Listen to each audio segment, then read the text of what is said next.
सो ये guys this Vishal Gupta. और जैसा कि आपने देखा था कि लास्ट वीडियो में हम इंडिया के लोकेशन के बारे में देखा था और उसके अलावा उसका कहाँ पे कैसा आकार है वो हमने देख लिया था। सो आज के इस वीडियो में हम बेसिकली बात करने वाले हैं कि ये भारत के साथ इसका कैसा रिलेशन था। राइट, जैसा कि आपको पता है कि हमारा रिलेशन बहुत एंशियंट टाइम से ही, प्राचीन टाइम से ही भारत के विदेश के साथ बहुत अच्छा रहा है। सो आज के इस वीडियो में अपन ये देखने वाले हैं कि विदेशों में किस तरीके से कौन कौन से रूट हुआ करता था जिससे हम वहां से व्यापार करते थे। तो चलिए सबसे पहले ये हम थ्योरी को छोड़ते हैं, थ्योरी आगे हम देख लेंगे, बट यहाँ पे सबसे पहले हमें समझना है जो कि डायग्राम के थ्रू हम ये समझते हैं।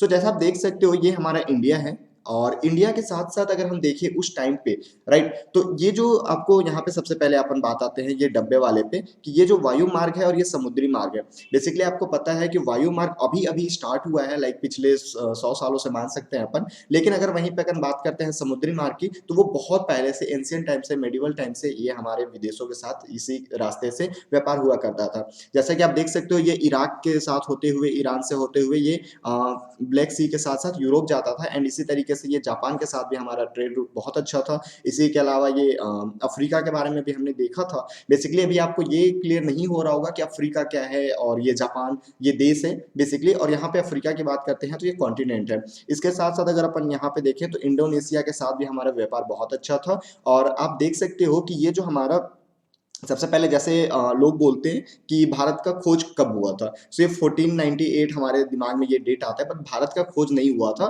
भारत में आने वाले सी रूट का खोज हुआ था जो कि कौन किया था, वास्को डी गामा ने किया था, जो कि पुर्तगाल का राजा, पुर्तगाली था।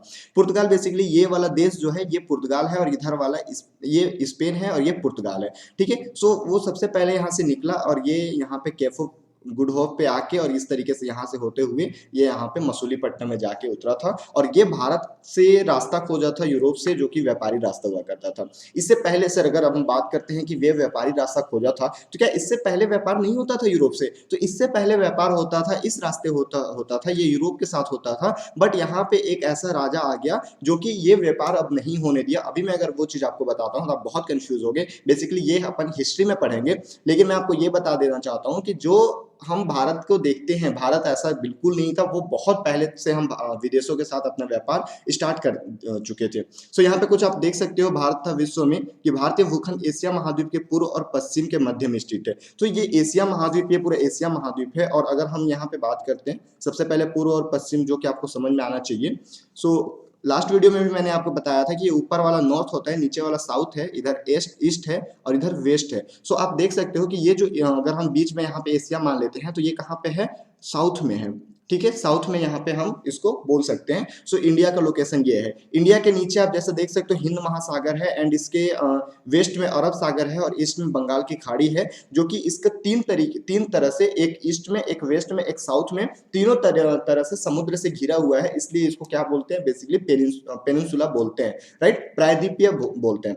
और भारत की हिस्ट्री की अगर अपन बात करते हैं तो भारत का हिस्ट्री ऐसा है जिसके भारत के नाम पे एक महासागर का नाम पड़ा है जो कि हिंद महासागर, जैसा कि आप यहाँ पे देख सकते हो, राइट। सो ये बेसिकली आज का हमारा ये टॉपिक था कि भारत और विश्व के साथ कैसा इसका रिलेशन है। इसके बाद नेक्स्ट टॉपिक पे अगर अपन बात करते हैं तो कभी कभी आपके एनसीईआरटी खोल के देखोगे तो वहां पे एक ये ऐसा डायग्राम दिया होता है और इसमें बोलता है कि सबसे बड़ा देश कौन सा है। अगर हम वर्ल्ड की बात करते हैं जैसे कि यहाँ पे आप देख सकते हो, तो इसमें सबसे बड़ा देश कौन सा है। सो सबसे बड़े, हमने कॉन्टिनेंट के बारे में बात कर लिया था, महाद्वीप के बारे में बात कर लिया था, लेकिन हमने देश नहीं देखा था कि देश कौन सा है।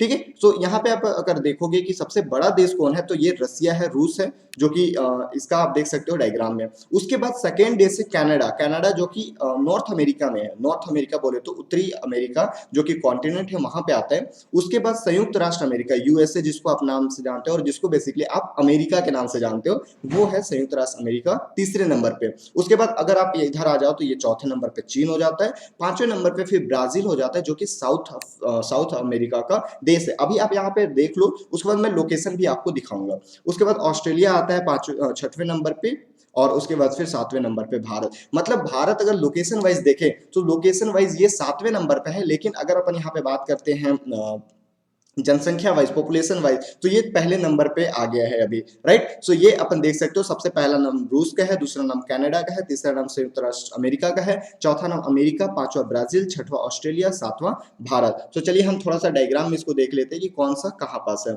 सो डायग्राम में अगर अपन बात करते हैं तो सबसे पहला यहाँ पे आपको पता है कि ये रसिया है, ठीक है, ये पूरा भाग ये रसिया का है पहले नंबर पे। दूसरे नंबर पे यहाँ पे कनाडा है, दूसरे नंबर पे कनाडा, इस जगह पे तीसरे नंबर पे यूएसए है, चौथे नंबर पे भी अगर अपन बात करते हैं तो ये चाइना हो जाएगा, पांचवें नंबर पे यहाँ पे, पांचवें नंबर पे कौन है, पांचवें नंबर पे ब्राजील है, छठवें नंबर पे ये ऑस्ट्रेलिया है, और सातवें नंबर पे हमारा प्यारा भारत है। राइट, तो ये आपको देश का नाम भी आपके एग्जाम्स में पूछे जाते हैं, तो आपको ये चीज क्लियर हो चुका होगा। उसके बाद अगर अपन चलते हैं तो भारत के पड़ोसी देश के बारे में भी हमें पढ़ना है। जैसा कि आपको पता है हमारा फेवरेट पड़ोसी पाकिस्तान, इसके अलावा बहुत भी और भी पड़ोसी हैं, उनके बारे में भी हमें देखना है बेसिकली। सो पड़ोसियों के बारे में अगर अपन बात करते हैं तो जैसा कि आप देखते हो पहले अखंड भारत हुआ करता था, जो कि सारा हमारा ही कॉन्टिनेंट हुआ करता था, लेकिन फिर बीच में जब हिस्ट्री पढ़ेंगे तब मैं आपको बताऊंगा कि किस तरीके से हमारा विभाजन हुआ, जो कि पाकिस्तान अलग हो गया, उसके अलावा बांग्लादेश अलग हो गया।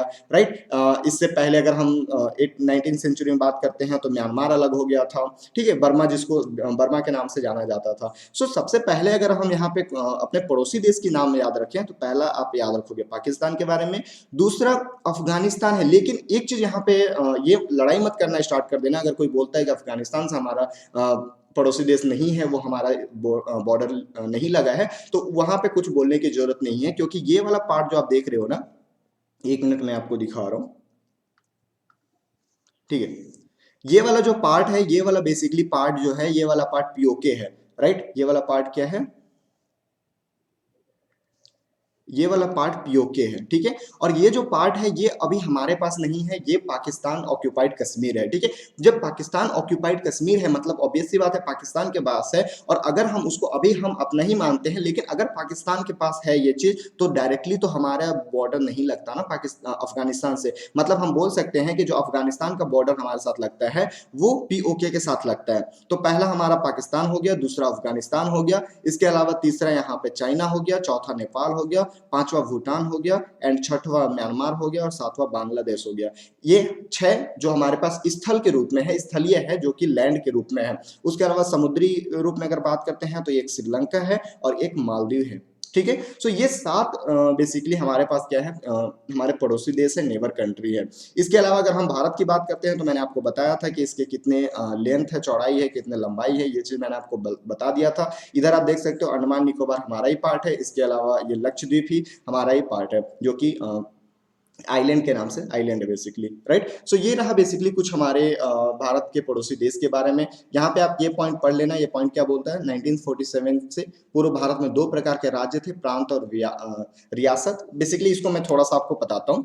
पहले क्या हुआ करता था कि जब हम आजाद नहीं थे, हम 1947 से पहले की बात करते हैं, तो ब्रिटिश रूल, जैसा कि आप जानते हो अंग्रेज यहाँ पे रूल कर रहे थे, और बेसिकली जब अंग्रेज रूल कर रहे थे ना, तो वो ऐसा नहीं है कि सारी जगह पे रूल कर रहे थे। वो क्या करते थे, यहाँ पे गए, जो जो अच्छा है, लाइक जैसे जहां पे जहां रेवेन्यू ज्यादा आ रहा है, जैसे बंगाल हो गया, कलकत्ता, सॉरी बंगाल हो गया, इधर से आप बम्बे मान लो, इधर से आप महाराष्ट्र जैसे मान लो, तो महाराष्ट्र में भी कुछ कुछ एरिया है, तो ये जो जो मेन एरिया था वहां पे वो खुद रह के शासन करते थे। लेकिन जो छोटा एरिया है और जहाँ पे ज्यादा रेवेन्यू नहीं आता, वो वहीं के शासक को बोल देते थे कि तुम वहां पे राज करो या फिर तुम वहां पे शासन चलाओ और हमें टैक्स दे देना, तो वो उसको बोलते हैं प्रिवेंशियली राज स्टेट, ठीक है। मतलब कि वहां पे डायरेक्टली रूल नहीं करते थे, बट इनडायरेक्टली उन्हीं का रूल था। तो ऐसे करके दो राज्य हमारे पास हुआ करते थे, एक जो कि डायरेक्टली ब्रिटिश रूल करते थे और एक जो कि दूसरे प्रिंसली स्टेट के रूप में जाना जाता था। सो ये रहा हमारे पहले चैप्टर के बारे में, जो कि पहला चैप्टर आप देख सकते हो क्या नाम से था, सो भारत आकार और स्थिति के बारे में। आई होप इसमें जो मैं बताना चाहता था वो आपको क्लियर हुआ होगा। इसके अलावा अगर अपन बात करते हैं तो इसका क्वेश्चन आंसर अगर आप अभी भी देखोगे तो वो आपको बहुत ही अच्छी तरीके से समझ में आना स्टार्ट हो जाएगा। सो पहला चैप्टर हमारा कंप्लीट हो चुका है। मिलते हैं दूसरे वीडियो में जो कि दूसरे चैप्टर के साथ, तब तक के लिए जय हिंद।